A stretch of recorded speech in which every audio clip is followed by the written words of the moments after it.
Hello. It is like 8:30 p.m. Line in. Please say a command. It is like 8:30 p.m. over here. So it's starting to get dark out. I'm iPod. Is that correct? I'm no, that's not correct. How do I turn this off? um but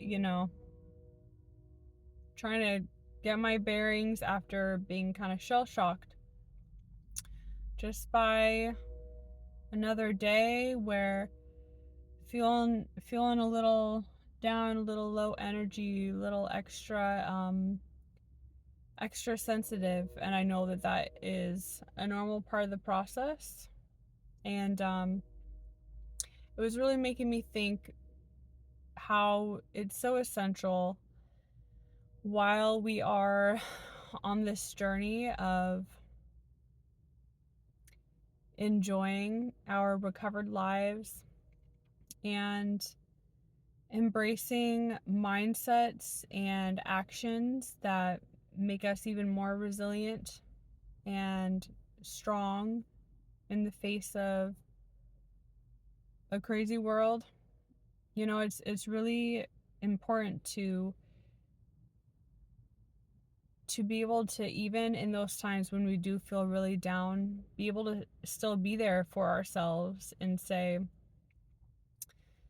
even though I feel really down, even though I feel really low energy, I still know that everything is working out to my best interest, and my hopes and dreams are still on schedule,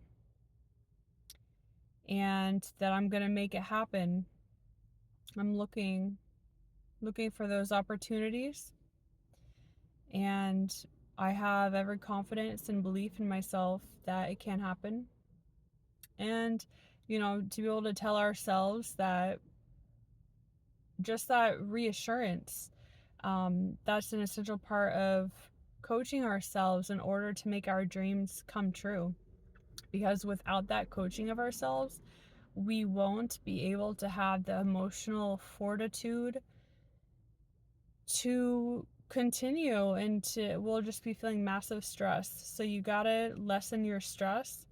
Yes, we lessen stress by changing circumstances, but we also lessen stress by giving ourselves a break. And I've heard that for years. Like, you gotta be compassionate to yourself, give yourself a break. And I was always like, well, what does that mean in practice? What that means in practice, part of it is being able to affirm that everything's going good for you and you don't need to worry. Because it can be, I know I've underestimated this a lot, how much energy it actually takes in order to worry. And it completely changes your perception and the way that you, like, subconsciously or consciously interpret your surroundings and the people you talk to. It totally changes the way that you can or cannot see possible opportunities.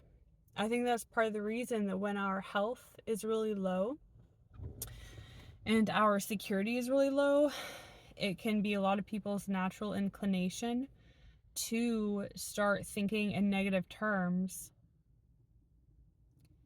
And I think that's because it basically protects you from, it like conserves your energy. Like, I know we do it in like unnecessarily harsh ways, but it does conserve energy because it has the effect of keeping opportunities from coming from you so that you can focus on rebuilding yourself. So I think that's, there's much more balanced ways to go about that, but I think that's the essential function of why our thoughts tend to turn more negative when we are feeling down. But um, instead of getting really negative with it, I think it's better to be like, yes, I acknowledge that I am a human. I am an embodied human where my physiology very much affects my mind. My mind very much affects my physiology. By physiology, I mean my bodily processes, which determine the hormones and the chemicals that are being released, that determine how much energy I need to consume, that determine what my fitness is, like how fast my heart beats, how fast that heart beating returns to normal. You know, being able to recognize that we're humans with a physiology, we're not just floating minds. And of course, it is totally normal when we have negative thoughts to be like, of course, it's normal to be having these thoughts, and I don't hold it against myself. I also acknowledge that I will stubbornly refuse to allow myself to repeat these negative thoughts, because I acknowledge that it's literally just a symptom manifesting in my mind that is reminding me, like, oh yeah, I gotta take better care of my physical body. Not even better care, but just take good care of my physical body right now. Give myself extra rest. Sometimes rest just means a break from the normal, you know? Like, rest doesn't necessarily have to mean sleep or laying down or, you know, that kind of thing, but rest is just whatever releases the stress from you. So rest can be exercise. Like, rest, I literally am meaning just rest in the sense of anything that helps you to be back in the flow of things and feeling good and feeling confident. Because something that's so important about being resilient is we have to enjoy the process. We have to enjoy the process. If we don't enjoy the process of being embodied, having a mind, then everything is going to be disconnected, where we have really happy, kind of escapist, fantastical thoughts, but our life isn't really changing around us. And that can cause a lot of discouragement,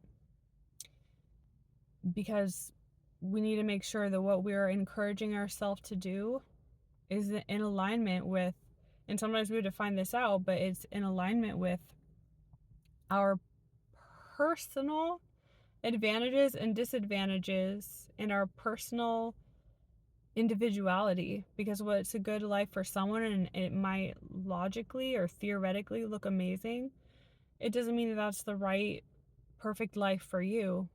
And I think that for me has been something that's really tripped me up, being like, well, all this looks good logically, so how am I supposed to know my identity? How am I supposed to know what is right for me? And I think that it really comes down to learning to enjoy the process of change, of resilience, of coaching and caring for yourself. Learning to be like, the whole purpose of this is to enjoy. So I'm going to feel good with all the choices that I make, all the decisions that I'm making. I'm going to make it for the purpose of feeling good. And you know, sometimes it really can just be that simple and lighthearted, and it doesn't have to be this big philosophical, um theoretical argument that you publish in a journal and you have peers sign off on. And it doesn't have to be like any double blind study peer review or whatever. You know, it can literally just be, I listen to my feelings, I feel things, and I'm not going overboard. I'm not blaming other people, blaming myself. I'm being understanding of other people's positions and their perspectives. I'm also being understanding of my perspectives and my position and circumstance. And through that point of view, we're able to kind of acknowledge just what is right for us personally, and that our feelings actually can be trusted, because we can trust and have certainty that we're not just going overboard with our feelings, you know, that we are measured with things. And that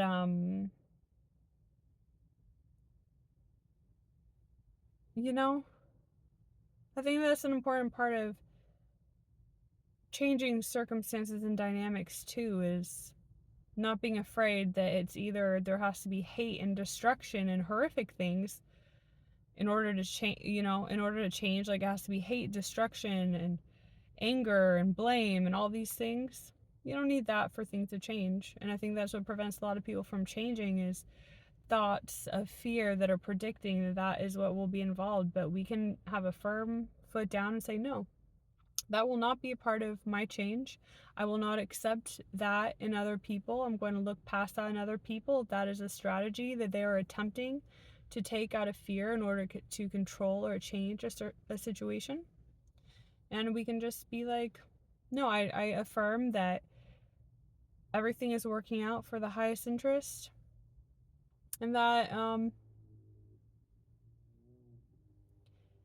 I refuse to let people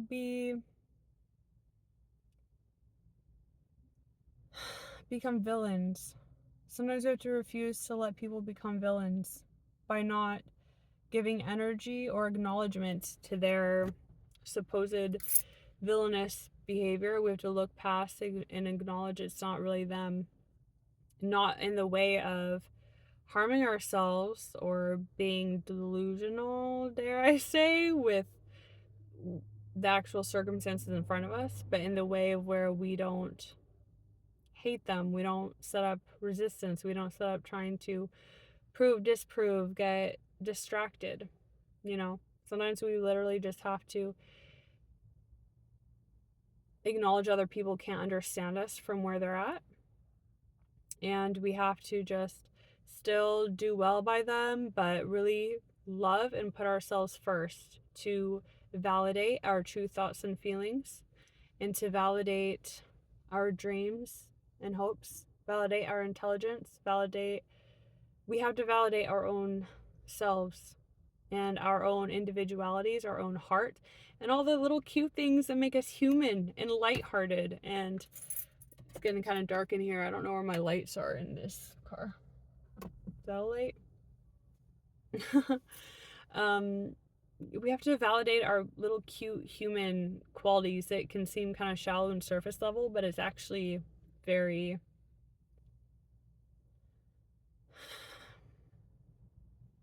deep in the way that this is the way that we enjoy the process of being alive and learning all these spiritual lessons and developing this character just through, we all have the different languages or skins, like literally skins as in like different looks, different external setup of actions and behaviors and, those kind of external structural differences, but like we're still all going about it to learn the same lessons.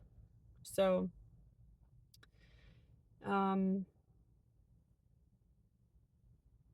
we have to enjoy the process with something that feels interesting and innately rewarding to us.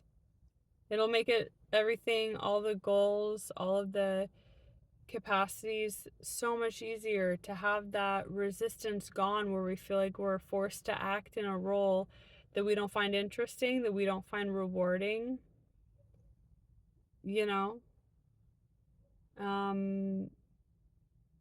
Yeah, so I think it's really important to learn more about our individuality and to practice positive affirming and seeing things in an empathetic way, because that gives us the freedom. It gives us the freedom to be able to trust our feelings and trust that, oh, when I feel that, it doesn't mean anything horrible is happening. It doesn't mean like a crime is going to be committed or somebody's evil or there has to be some shame placed or someone has to be villainized. It doesn't mean that. It just means, oh, that's an incompatibility. And so I have more information about where to set my energy based upon my personal goals, and what I'm trying to experience, and based on if I can honestly, authentically partner with this person in whatever way, be it a job, be it someone on the side of the road, be it a salesperson, be it a personal relationship, be it a relative, whatever. So, yeah, we got to enjoy this process of being alive. The amazing part of resilience, part of it is that it's supposed to be enjoyable, you know? Like that's the part of the beauty. Like as dark and painful as things can get, as intense and like all encompassing and like, if you kind of feel like you're just along for the ride, those same kind of feelings of like intensity, we can experience life in that way, but on the positive side. And I don't think that that is a permanent answer by any means, but I do think that it is an important bridge to be able to kind of shelter ourselves from the normal fears that hold us back so that we can play some major I was going to say some major catch up, but it's not really catch up because we're all experiencing what we're supposed to be, and the only thing that we can experience based on our entire genetic history and circumstances beyond our control, things that have, been in our realm and haven't, information we had, didn't have, everything. So,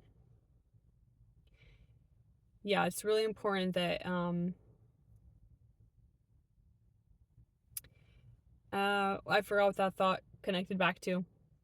But all I'm trying to say is things can seem confusing. Things can seem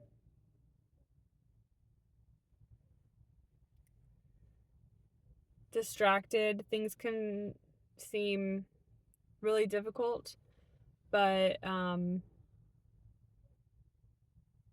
that's just until we learn that it's entirely our thoughts and the way that we interpret things and the affirmations that we give ourselves, which allow us to feel empowered and feel in control. Even if we're not in complete control of our circumstances, we can always have that magic, basically, to be able to feel in control and to be able to feel safe, feel proud of who we are, to feel excited to be alive and all the cute little human things we could experience.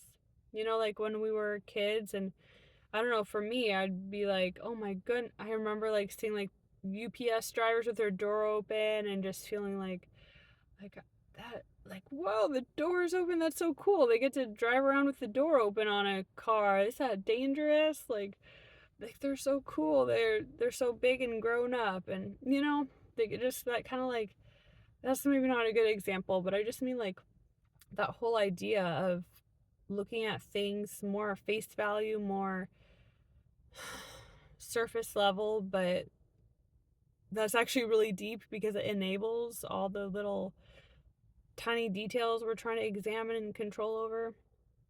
I mean, control. Yeah, just being able to enjoy and take pleasure in the process and experiment, being a safe space for ourselves and a coach for ourselves, being able to experiment to figure out what enables me to feel good and excited about the inherent process of being alive, of increasing our resilience, practicing resilience, and growing spiritually. What are those like surface level human type of things that make me feel inherently motivated, like something that's just like proof is in the pudding? You either feel it or you don't. What are those things for you? And it's getting really dark in here. So I'm gonna head out now. But just want to affirm for you that you are going to continue to have opportunities in which you can understand more what really has that inherent motivation. What really has that thing that makes you like, oh yeah, this is like a life, a way of life, an attitude towards life, a career, a community to belong to, just these kind of more human oriented things. that allow you to feel encouraged and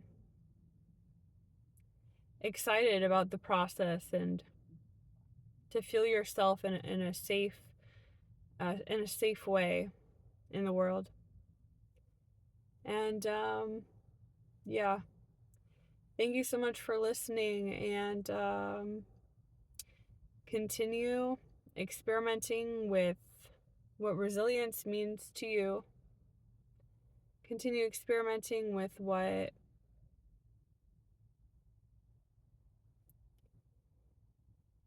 lets you feel safe and trust when you don't feel safe, when you don't feel nourished and supported. Just trust at face value. Acknowledge you don't have to villainize anybody, but acknowledge when it isn't something that makes you feel motivated and inherently encouraged. And know that everything can be done peacefully. Everything can be done empowered, peacefully, not villainizing anybody. And yeah, take care. Bye.